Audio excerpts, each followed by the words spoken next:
अगर last year की बात करें तो पिछले साल एसआरके ने back to back 3 super hits देकर हिंदी सिनेमा को ट्रैक पर ला दिया था, जिसमें से पहली हिट जनवरी में ही आ गई थी और चारों तरफ बॉलीवुड की कमबैक की खबरें चर्चा में थी। और उसके बाद तू झूठी मैं मक्कार और मिसेस चटर्जी वर्सेस नॉर्वे जैसी फिल्में भी बॉक्स ऑफिस पर अच्छी खासी चली थी। इतना ही नहीं, साल का एंड भी एनिमल और डंकी जैसी फिल्मों की वजह से धमाकेदार रहा था। लेकिन अब ये साल यानी 2024 में अब तक आई फिल्मों की बॉक्स ऑफिस परफॉर्मेंस को देखकर ऐसा लग रहा है कि वही 2022 वाला टाइम फिर से शुरू हो चुका है। पिछले 3 महीनों में अब तक हिंदी में कई फिल्में रिलीज हुई हैं, जिनमें से साल की शुरुआत में मैरी क्रिसमस, मैं अटल हूँ और फाइटर जैसी बड़ी फिल्में रिलीज हुई थी, जिनमें से एक थ्रिलर है, एक बायोग्राफी है और एक एरियल एक्शन फिल्म है। अगर मैं अटल हूँ को साइड भी कर दें तो बाकी की दोनों फिल्में काफी अच्छी थी, फिर चाहे वो कॉन्सेप्ट हो या एग्जीक्यूशन, दोनों ही परफेक्ट थी। पर फिर भी ये फिल्में बॉक्स ऑफिस पर फ्लॉप हुई। इसी तरह से अगले 2 महीनों में तेरी बातों में ऐसा उलझा जिया, क्रैक, आर्टिकल 370, लापता लेडीज, शैतान, योद्धा, बस्तर, मडगांव एक्सप्रेस, वीर सावरकर और क्रू जैसी बड़ी फिल्में रिलीज हुई, जिसमें से सिर्फ तेरी बातों में ऐसा उलझा जिया, शैतान, आर्टिकल 370 और क्रू जैसी फिल्में ही हिट या सुपर हिट हुई और बाकी की सारी ही फिल्में फ्लॉप या डिजास्टर साबित हुई। अब अगर इन हिट हुई फिल्मों की तरफ ध्यान दें तो ये 2 फिल्में तो फैमिली ड्रामा थी और सबसे बड़ी बात, इन दोनों के कॉन्सेप्ट भी काफी यूनिक थे, जिसकी वजह से ये फिल्में हिट या सुपर हिट हुई। और अगर आर्टिकल 370 की बात करें तो नो डाउट ये एक प्रोपेगेंडा फिल्म थी, but it was technically well made film and again जो इसका कॉन्सेप्ट था वो हिंदी सिनेमा में पहली बार ही एक्सप्लोर किया गया था।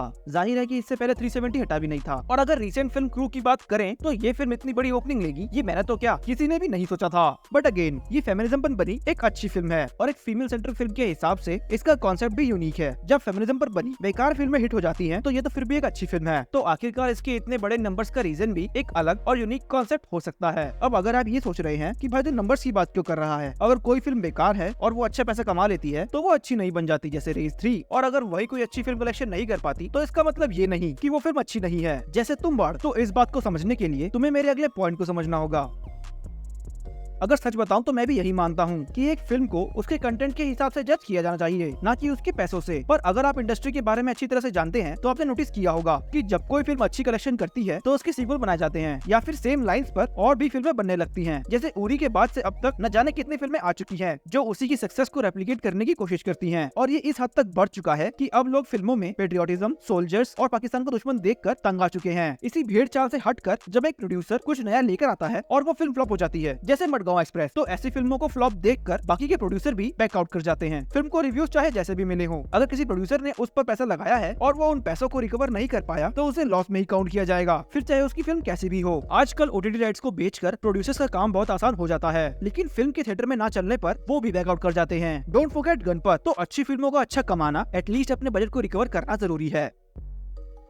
अब फिल्मों के बॉक्स ऑफिस पर ना चलने का एक रीजन ये भी हो सकता है जिसे हम स्केल कह सकते हैं। अभी कुछ दिन पहले की बात है, जब मैं क्रू देखने गया था तो मेरे पीछे 2 बंदे आपस में बातें कर रहे थे कि एक थिएट्रिकल फिल्म नहीं है, इसे हम ओटीटी पर भी एंजॉय कर सकते थे। तो मेरे हिसाब से आजकल जिन लोगों ने सब्सक्रिप्शंस ले रखे हैं वो लोग थिएटर ही नहीं जाना चाहते। ऑडियंस में एक सीधा सीधा परसेप्शन बन गया है कि अगर कोई फिल्म ग्रैंड है या उसका स्केल बड़ा है तो ही वो फिल्म को देखने थिएटर जाएंगे। पर फाइटर जैसी फिल्म में तो वो स्केल भी था और वो ग्रैंडियर भी, तो वो क्यों फ्लॉप हो गई। और same goes with Veer Savarkar and योद्धा। ये तीनों ही फिल्में काफी अच्छी तरह से एग्जीक्यूट की गई थी और इनके आइडिया से लेकर फाइनल प्रोडक्ट तक सब कुछ ठीक था, तो ये कैसे फ्लॉप हो गई, इसका रीजन तो मुझे भी नहीं पता। लेकिन अगर आप जानते हैं या आपकी कोई थियरी है तो वो मुझे कमेंट में जरूर बताएं।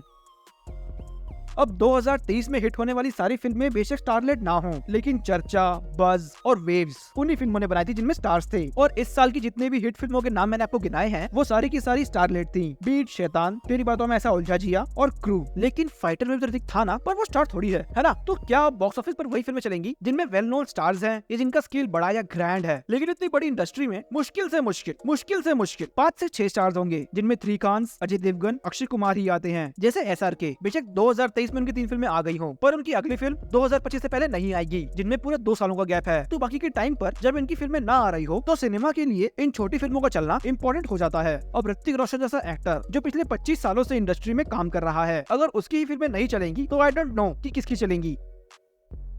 अब आते हैं इसके सोल्यूशन पर। तो वो क्या है? मेरी नजरों में इसका सोल्यूशन एक ही है कि ऑडियंस जो मेरे हिसाब से अच्छी खासी मैच्योर हो गई है, उन्हें फिल्मों के एक्टर्स या स्टार्स को देखकर नहीं बल्कि उनके रिव्यूज या वर्ड ऑफ माउथ को देखकर फिल्मों को देखना चाहिए। हिंदी सिनेमा फिलहाल काफी फ्रेजाइल स्टेट पर है, जहाँ अच्छी कंटेंट ड्रिवन फिल्में भी नहीं चल रही हैं। तो इस समय ऑडियंस को अपना सपोर्ट पूरी तरह से बनाए रखना होगा, क्योंकि अगर ऐसी फिल्में बनना बंद हो गई या फिर ओटीटी पर रिलीज होने लग गई तो यकीन मानो सबसे बड़ा नुकसान ऑडियंस का ही होगा। इसी के साथ मैं अपनी इस वीडियो पर पूर्ण विराम लगाता हूँ। उम्मीद है आपको वीडियो पसंद आई होगी। अगर पसंद आए तो इसे लाइक करें, अपने थॉट थॉट्स को मेरे साथ कमेंट्स में शेयर करें। और अगर आपको ऐसी कंटेंट वाली वीडियो देखना पसंद है तो चैनल को सब्सक्राइब करें, क्योंकि अगर आगे की बढ़िया वीडियोस देखनी है तो वो इंपॉर्टेंट है ब्रो। बाकी मैं आपसे मिलूंगा अपनी अगली वीडियो में, तब तक के लिए सायोनारा।